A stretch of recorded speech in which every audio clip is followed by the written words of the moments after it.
Hello and welcome. My name is Stephen Toal. I'm the head of property management insights at Savills, and I'm going to give you a short overview of what's been happening in retail, which will only take probably about 10 minutes, but should hopefully give you an idea of what's been happening.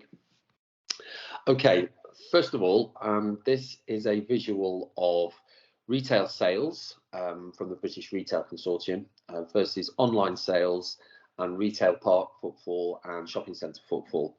They're all denoted by different colours, as you can see. As you can probably see, in the last 12 months, we have seen a fairly steep decline in terms of the growth of online sales. That's a dark blue colour in the chart. It's only one period where we've seen growth above 0% year on year, and that was in December when we in the middle of the Omicron variant. So since the reopening of retail in April 2021, we have progressively seen online sales growth go down. We have seen a slight increase in the second quarter this year. That's been coupled with a gradual increase in footfall for shopping centres. So in some ways, what we've seen is since physical retail has reopened, that has actually led to a decline in online sales growth. So that's quite a positive thing to view. In terms of retail sales growth versus 2019, in the year to date to the end of May, we have seen a pullback, and this is physical and online sales. So this is total retail sales. So we have seen a pullback, minus 1.2 year to date, and that compares to a 12-month average of plus 4.5%. So obviously what we've seen at the beginning of this year in terms of energy price rises, interest rate rises, inflation, etc., this is obviously starting to take hold. In terms of year-to-date footfall growth, out of town and retail parks leisure has been the best performer, only down 4.3% versus 2019. Having said that, out of town did stay open during the various lockdowns due to its essential retail provision, which the likes of shopping centres and high streets didn't. But shopping centres and high streets have almost tended to mirror each other in terms of growth. So around 20% down for shopping centres versus 2019 year to date, and around 17% for high streets. But again, that has slowly improved in the last 12 months. So that is something that we can hang on to. In terms of various category performance, this is the information that we have gained from our managed retail sites at Savills. So this covers a whole host of different categories. The information is split across different time periods, so quarterly periods over 12 months and year to date. Just to note that the more green we see here, the more positive the performance, the more red we see, the more negative, and amber is in between. So what we're finding here is those categories that have done particularly well in the last 12 months are, if you like, those categories which are very sort of personal and almost indulgent. So the likes of jewellery has done particularly well in the last 12 months. I think for a number of reasons. Again, there's that sort of treat component, but also the fact that last summer we didn't have overseas holidays. People were obliged to stay in the UK. That freed up a lot of money for people, also in addition to that which had been saved during various lockdowns. And people treat themselves to jewellery. It's also worth noting that jewellery is an inflation hedge during higher inflation periods as well. So that's maybe added to its success too. Fast food has done particularly well, as we can see there in double-digit growth over the last sort of 9 months at least, and done particularly well. One which has shown kind of a bit more up and down growth, but certainly year to date has done very well, is confectionery. And again, that's very much an indulgent category, an indulgent item, lends itself to the lipstick effect, which is the effect that's seen when consumers spend money on indulgent, low-value items during difficult periods, and we are seeing that now. Other areas that have done particularly well, restaurants, which again very much lends itself to treats and people enjoying themselves after periods of lockdown. On the flip side, those elements, those categories that haven't done particularly well, are probably those categories which have been more open, if you like, to the threat of online. So the likes of electricals haven't done particularly well, health and beauty, homewares as well. In terms of grocery, there are some particularly not very good scores on this one, but this is very much grocery, which is part of our shopping centres. So we're not talking about big grocery anchors in out of town locations. So I wouldn't place too much importance in terms of grocery, that people aren't spending as much. At the same time, we are seeing a migration from the more premium grocery brands to the more value end as well. So in total, down around 15% over the last 12 months in terms of sales. In terms of store openings and closures between 2019 and 2021, this is some information which was recently produced by Retail Week in conjunction with the local data company. They conduct regular analyses of store openings and closures across the UK.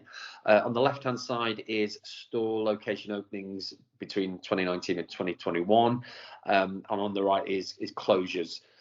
In terms of openings, we haven't actually seen too much difference between 2019 and 2021 in terms of openings, and certainly not from the different types of property. We're seeing around 40,000 plus new openings in 2021 compared with around 45 in 2019. High Street have dominated in terms of openings, along with standalone. We are seeing pop-ups, independents, very much growing in the last couple of years too. Retail parks, shopping centres, not as much.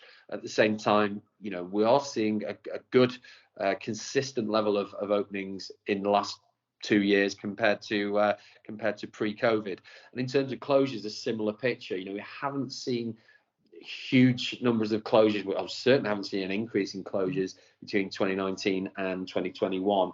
Again, there's a lot of consistency between the different types. At the same time, High Street, although they had the highest number of openings, also had the highest number of closures as well. So we're looking at around 55,000 closures in 2019 versus about 51,000 in 2021.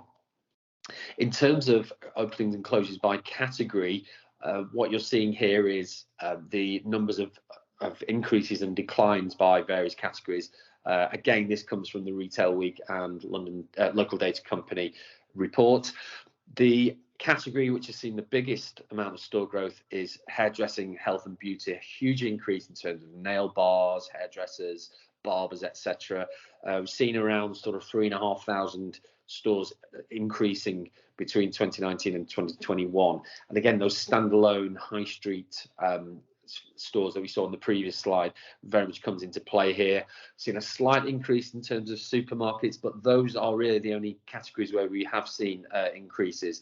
At the other end, fashion has seen a significant amount of closures, and probably a big part of that would have been the decline of Arcadia. They accounted for rather a large proportion of stores on high streets, retail parks and shopping centres, so that will have done that. At the same time, fashion as a whole we have seen fashion retailers pull back their expansions and also reduce their portfolios in the light of COVID. Electricals, another example of a category which has pulled back in terms of physical presence and very much migrated towards online, similar to furniture, bathroom and kitchen. Again, these are services that are very much being looked at online. So yeah, there is certainly a change and certainly a contrast between different types of categories. But again, that gives you a good idea of the individual categories themselves. In terms of general retail trends, what we have seen is a lot of the traditionally out-of-town retailers moving more in town for reasons of probably convenience, to be, if you like, closer to their customers and consumers. So we're now seeing the likes of IKEA moving into big stores on Oxford Street.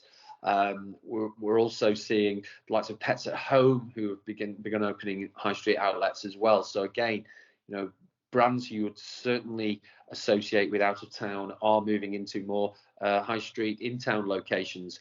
We're also seeing concessions within concessions, if you like. So We've got the Decorate by Homebase, which is, if you like, the smaller, again probably more in town brand for Homebase. But you are seeing that within Tesco as well. So Homebase do have concessions in Tesco's. We're also seeing the likes of Decathlon within Asda and Tesco as well. And also we're seeing the likes of Next, who are investing in other brands. So they bought the likes of Reese, Victoria's Secret, Mamas and Papas, which are being incorporated into stores. So what was traditionally fashion outlets or single brand, they're now becoming multi-brand, almost the department store approach. We've seen Fraser's, Mike Ashley's outfit, again, buying up a number of different brands and investing in a number of brands. His view is to become the Harrods of the high street. So again, that's something which we're seeing others kind of copying, if you like. And we're now seeing an additional experiential element in terms of cafes. So Greggs now has its own tasty cafe in Primark. Fraser's themselves also have some cafe experiential elements, formats within their stores too. So it's certainly becoming a lot more experiential in physical retail. The other side of that is Lush, who are now resorting to vending machines for their products, so removing the physical aspects, if you like, altogether in terms of the physical store element, and actually going straight to the consumer. So again, what we're seeing is retailers adapting to both consumer behaviour and also the ability, or certainly their view of physical retail itself. They don't need as many stores, certainly don't need the same size of store either. So that collaboration and that collaborative approach with retailers is certainly beginning to play out. In terms of the most active retailers, we mentioned Mike Ashley and the Frasers Group. Certainly from his perspective, he has very much been active in terms of buying up brands and buying up sort of businesses and property as well. So probably not a surprise to see his company at the top of the most active retailer group between 2019 and March 22. Interesting though to see the other three behind Fraser Group, more clothing outlets, which we saw previously had seen the most closures, but likes of Mountain Warehouse, Crew Clothing, Uniqlo are becoming more active and more acquisitive as well. So that's an interesting thing to see. The remainder of that top 10 very much in terms of out of town retailers, so that Homebase, The Range, Decathlon, Hobbycraft, etc., make up the top 10. So I'd say the majority of active retailers are in the out of town sphere. The final one I'd like to show you here is really to reinforce the fact that consumers do still want to go to physical shops. This is a PwC survey which is conducted regularly, and its levels of agreement with certain statements relating to physical retail. So on the left hand side, the statement, "I love going to physical shops," you've got huge proportions, and certainly the majority in most age groups, saying that they strongly agree. And certainly when it comes to the likes of the 18 to 34 age ranges, who are probably the prime sort of shopping range, really, we're seeing close to 2/3 of people agreeing or strongly agreeing with that statement. And on the right hand side, if I have time, I prefer to go to the shops rather than shop online. Again, we're seeing high levels of agreement, so people preferring to go on to shop in stores rather than online. So again, that's a really positive message to be sending out, that despite what's happened in the last couple of years, and certainly what we're seeing at the moment, there is still this real desire for people to approach physical retail, to still go out there. It's a social experience, it's a leisure experience, and people don't want to spend their time at home just shopping online. There is certainly a reason for people to do that. We are seeing retailers respond to that in terms of the types of stores that they are developing, but it's safe to say that people will continue to shop when it comes to physical retail. And that's finally it from me. I think the message to take away is that it's starting to become difficult out there. I think what we've seen this year in terms of the different economic and geopolitical issues have all landed at the same time. I think it's very unique that it's all landed at the same time. And I think long term, I don't think we will be in this situation. At the same time, in terms of retailers, in terms of landlords, we have to batten down the hatches for a few months, and I think we will emerge from this again in a strong place. But that's it from me, and hopefully you found that interesting, and I'll hopefully speak to you again soon. Thank you very much.